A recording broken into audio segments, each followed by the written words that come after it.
Good morning students.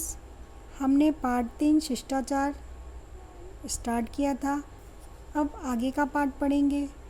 असत्य, कठोर वचन, परनिंदा तथा बकवास से बचना चाहिए। हमें झूठ, कड़वे वचन और दूसरों की निंदा यानी बुराई से बचना चाहिए।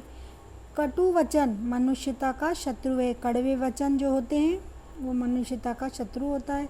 कटु वचन का बाण हृदय से कभी निकलता नहीं और उसका घाव कभी भरता नहीं है। यदि हम किसी को कड़वे वचन बोलते हैं तो उसके दिल से कभी भी बात नहीं निकलती, वो बात हमेशा याद रहती है। तुलसीदास जी कहते हैं, नहीं असत्य सम पातक पूंजा। झूठ के पाँव नहीं होते, इसलिए उस पर कोई विश्वास नहीं करता। निंदा और बकवास दोनों उपहास के पात्र हैं, इसलिए कबीर कहते हैं, यानी बुराई और जो बकवास करते दोनों हंसी के पात्र होते हैं। ऐसी वाणी बोलिए मन का आपा खोए, ओरन को शीतल करे आपा हूँ शीतल होए। कबीर दास जी कहते हैं हमें हमेशा ऐसे वचन बोलने चाहिए जो खुद को भी शीतल करे और दूसरों को भी शीतल करे। व्यवहार और आचरण सिद्धांत के मूल तत्व हैं। इन्हीं के कारण लोग मित्र और शत्रु होते रहते हैं। कोई अच्छा व्यवहार करता है तो मित्र बन जाता है, किसी को अपन कटु वचन और गलत बात बोलते हैं तो वो शत्रु बन जाता है। उदार रहना, दया दिखाना समानता का निर्वाह व्यवहार की कसौटी है। कपटपूर्ण आचरण करने वाले को वैसे ही आचरण से दबाना चाहिए। वाणी और व्यवहार के 2-4 उदाहरण ही काफ़ी होंगे।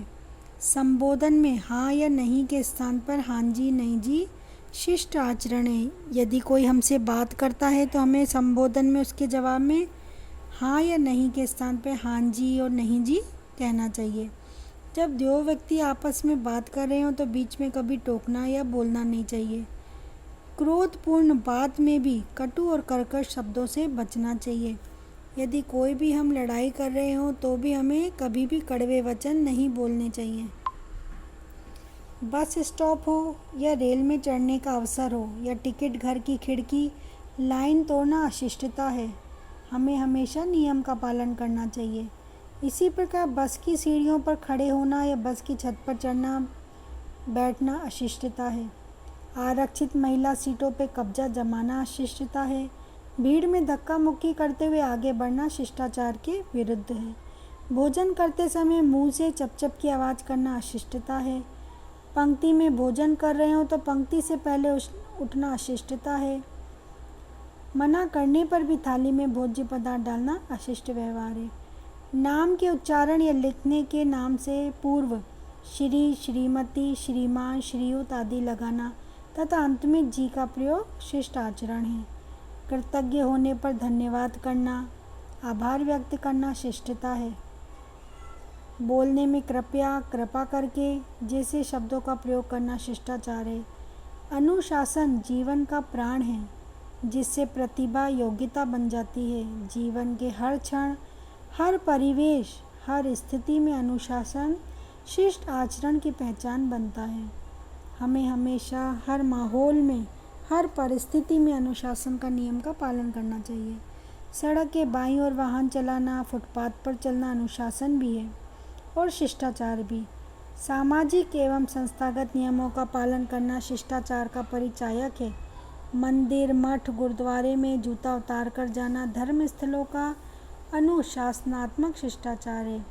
राष्ट्रध्वज के चढ़ते उतरते और राष्ट्रगान के गायन के समय स्तब्ध खड़े रहना अनुशासित व शिष्टाचरण है। जब भी राष्ट्रध्वज चढ़ाते 15 अगस्त, 26 जनवरी को या राष्ट्रगान गाते तो हमें बिल्कुल सीधे खड़े रहना चाहिए।